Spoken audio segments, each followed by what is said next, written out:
Hi guys, Brand here today and welcome to another commentary video. Today we're going to be talking about why the game of Dead by Daylight has become so unhealthy, because it's something that's been been stirring in the Dead by Daylight community for a little bit recently, especially with the onset of all of the wonderful bugs that came through with the Lara Croft chapter, that people seem to be more mean or sweaty than they've ever been, and it's been something I've been seeing as a sentiment spread across multiple streams. There's been plenty of YouTube videos made recently also talking about why killers play the way they do and why survivors play the way they do, and how we don't have a right to be mad at either person in that scenario because they're just doing their best, they're just doing what they have to. And I kind of just want to weigh in on this conversation and kind of like get to the core issue as to why the situation exists. So on Saturday on this channel, we did a React Andy to Coconut RTS's video talking about how content creators can get stuff banned or nerfed. And mostly this focused on the Dowsy situation, which is a very, very interesting one that you should look into if you are not aware of it, as Will goes flying in the background. But the thing I found most interesting about it was the debate between ATTRIBUTION and True Talent that happened twice, and both having very, very different opinions on what was considered a skillful show of play in Dead by Daylight.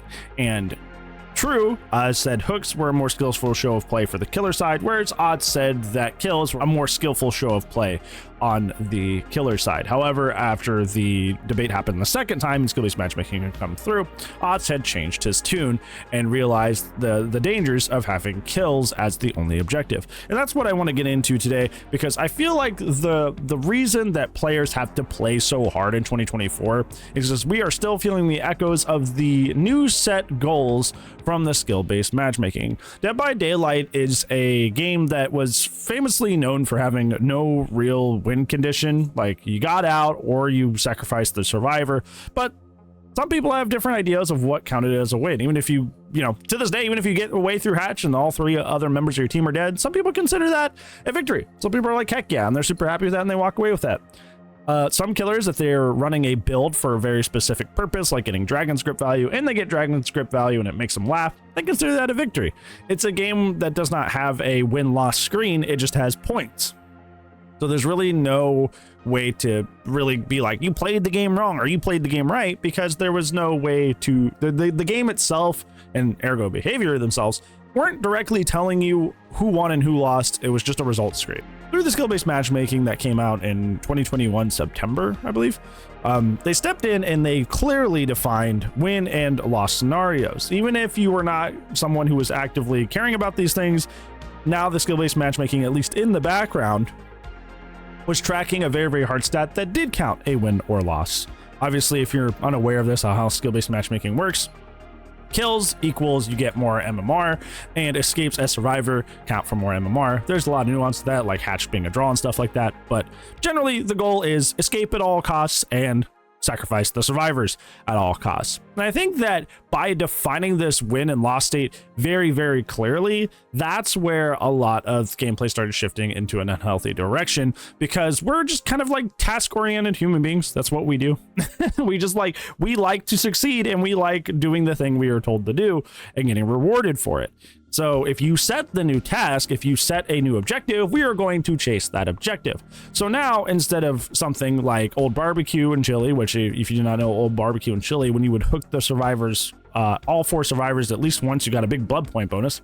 Instead of more healthy gameplay like that being the focus, now behavior themselves have said, hey, get your sacrifices, get as many sacrifices as possible. It doesn't matter if you do it in 12 hooks, 9 hooks, you gotta, or just hook camp until they die. As long as you get the 4K, that's all that matters. That all it counts. It doesn't matter what skill you showed going up into that scenario.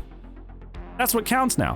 And that's why on the flip side, you have the survivor end of things, where you've seen a huge shift towards just gen rushing and trying to get, you know, everybody bringing BMP toolboxes and gen builds, because all that matters is getting out. It doesn't matter if you can loop the killer a long time. It doesn't matter how altruistically you play. As long as gen done and you get out, that's all behavior cares about. That's all the skill-based matchmaking cares about. So you don't have to get good at the skillful parts of the game, because leaving out that exit gate is the only thing that matters. So for all the people making videos right now talking about how like killers aren't trying to be mean, they're just trying to survive, and survivors doing the same thing when they're like, well, I'm not trying to be mean or sweaty, I'm just trying to get out. I feel like this is all a symptom of the redefined win state and ergo loss state of skill-based matchmaking, because when kills and escapes are all that matters, that's all we're going to chase. That's why you get killers that will slug people out on the floor for 4 whole minutes just to get the 4K. That's why you get survivors that will slam the gens and not even see the killer at all until they're teabagging on the exit gate, because they've been told by the company themselves that's all that matters. And they're not wrong. They're not wrong. I think it's funny because at least in other games like fighting games or MOBAs, the skill-based matchmaking is something that you can flaunt because there's usually badges or ranks that come with that. And Dead by Daylight, there's not any of that, but people still treat it the same. People, regardless of the fact that they don't have something visual that they can flaunt in your face, still grind MMR and still want to win as much as possible. Because as you know, if you've been to my streams a lot, you know I say winning never goes out of style, and it truly never will go out of style. So if people see a victory, they're going to seek it. So the TLDR being is that if behavior wants to shift the game into a more healthy direction, you can adjust perks and metas as much as you want, but realistically you have to define the goal and the win state of the game more towards things that are healthy and things that show skill, and not just the results. Because I mean, even then it's like this, we can make this whole other video, is behavior just generally kind of has an issue with numbers versus analyzing why the numbers exist in a way that they do. And they've had an issue with this for years and years at this point, going all the way back to, well, object of obsession, everybody who uses it dies. Meanwhile, if you actually looked at the stats, most games they were in resulted in 3 outs. You know, like, just this is what the numbers say, and we're not going to analyze why the numbers say that, and we're going to make changes adjusting to that. So the game has to be more complex than just kills and escapes, because when people we've seen now, you know, MMR has been in the game for years at this point, that when you redefine the win state to just kills and escapes, the things people do to get to those places on both sides is not tremendously fun. So you should redefine this into something else, whether that be hooked, or that be using the emblem system. The emblem system already tracks skillful play in order to award you points at the end. It could be implemented with that somehow.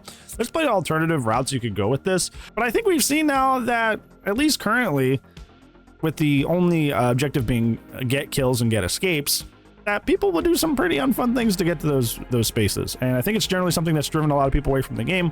And if you want to bring a lot of your player base back, it would be probably smart to adjust how skill-based matchmaking is factored. Yeah, what do you think of today's video, friends? Hopefully this added some context to a lot of the discussion that's been going on in the Dead by Daylight community lately, having to do with like killers running sweaty stuff, survivors running sweaty stuff, and why that happens. If you have another reason as to why you think it's happening, I'm more than happy to hear about it down in the comments below. But other than that, gonna be it for today's video, friends. Thank you so much for watching. But I do upload daily, so I will see you tomorrow.